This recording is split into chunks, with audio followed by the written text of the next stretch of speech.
Bonjour les incarnés, je suis le devin chinois blanc, bienvenue dans l'unité énergétique de l'humanité. Aujourd'hui nous allons parler de l'énergie 51 ébranlée, alors c'est ébranlé E ou EE, pas besoin de ER, et d'Edith Piaf. Alors certaines chanteuses nous donnent le frisson parce qu'il y a du tonnerre dans leur énergie d'incarnation. Par exemple, Céline Dion, qui a repris l'hymne à l'amour magistralement lors de la cérémonie d'ouverture des JO de Paris 2024, perchée à l'étage de la Tour Eiffel, sous la flotte. Elle nous a donné le frisson, c'était magnifique. Merci Céline. Elle pensait à son René disparu exactement comme Edith a pensé à son Marcel. Sauf que même si la chanson a été écrite avant la disparition de Marcel. J'ai déjà fait une vidéo sur l'énergie 32 endurée de Céline Dion, où il y a du vent et du tonnerre, donc. Merci Céline, ciao. Autre exemple, Lara Fabian s'est incarnée dans l'énergie 25 de l'innocence, composée du tonnerre et du ciel. Elle aussi nous donne le frisson. Mais celle qui nous donne le frisson à chaque fois, le grand frisson qui nous traverse des pieds à la tête, qui parle de la France à tous les Français, en passant dans le dos jusqu'à la perruque, c'est Edith Piaf. Pourquoi? Parce que l'énergie 51, en plus de son talent, c'est un portrait énergétique. Je ne vais pas vous décliner les qualités vocales d'Edith Piaf. Pourquoi? Parce que l'énergie 51 ébranlée est composée de 2 fois du tonnerre. Tonnerre plus tonnerre.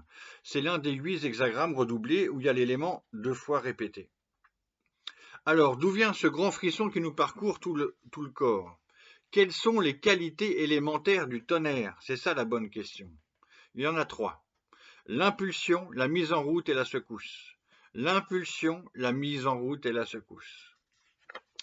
Edith Piaf est née Edith Giovanna Gassion en 1915 et elle est décédée en 1963. Il y a le film le biographique sur Piaf, La Môme, qui est sorti en 2007, avec l'interprétation, on s'en rappelle, magistrale et récompensée de Marion Cotillard, qui nous rappelle, qui nous parle de toute cette vie chaotique, difficile et sublime à la fois. Alors, grâce à ce film, on se rappelle de son enfance, de son adolescence parisienne, plus que difficile. L'abandon, la maladie, la misère, la vie dans la rue, l'alcool du père, l'enfance au bordel, etc., etc. La maladie des yeux. Et comment ça, à Lisieux, on est en Normandie, c'est avec Sainte-Thérèse de Lisieux. Énergie 62. Alors, on comprend mieux la formulation de la grande image de cette énergie 51 ébranlée. Deux points, ouvrez les guillemets. Coup de tonnerre arrivant de façon répétée. Ébranlement. L'être accompli ainsi, la personne, grâce à la crainte et à l'inquiétude, aiguise la manière dont elle s'examine. Fermez les guillemets. Pour nous aider encore mieux à comprendre qui fut Edith Piaf, et qui elle est quand on l'écoute et quand on la regarde, parfois on a des images, on a la chance d'avoir des enregistrements vocaux et images. Donc je vous lis l'étude de l'idéogramme Zen qui nomme cette énergie 51 ébranlée. Violent coup de tonnerre, ébranlé, ER, mettre en mouvement, exciter puissamment, faire trembler. Tremblement, alors tremblement au sens tremblement de terre, tellurique, le tremblement qui arrive par le bas, par la terre, par les pieds. Majesté, sous-entendu qui en impose. Inspirer la crainte et user de sévérité. Donc là, on a quand même quelques indices pour mieux comprendre son amour indépassable, inconditionnel, le mot à la mode, avec Marcel Cerdan. Il y a des éléments de compréhension. J'enchaîne avec ma liste de personnes qui vivent ou qui ont vécu dans cette énergie 51 ébranlée. Vous pouvez réécouter la grande image et l'idéogramme pour que votre intuition se développe vers les personnes citées, ainsi que les 3 impulsions mises en route. Impulsion mise en route, secousse, c'est la secousse, le tremblement. Alors, on a Vincent van Gogh et Antonin Artaud, ça marche ensemble. On a Camille Claudel et Séraphine de Senlis.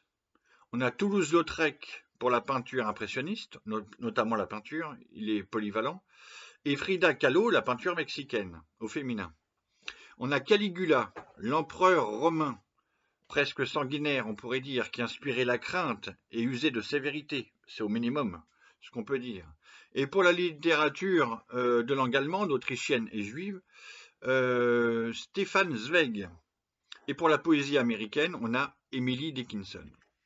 Je conclus par un petit quatrain divinatoire pour Édith Piaf.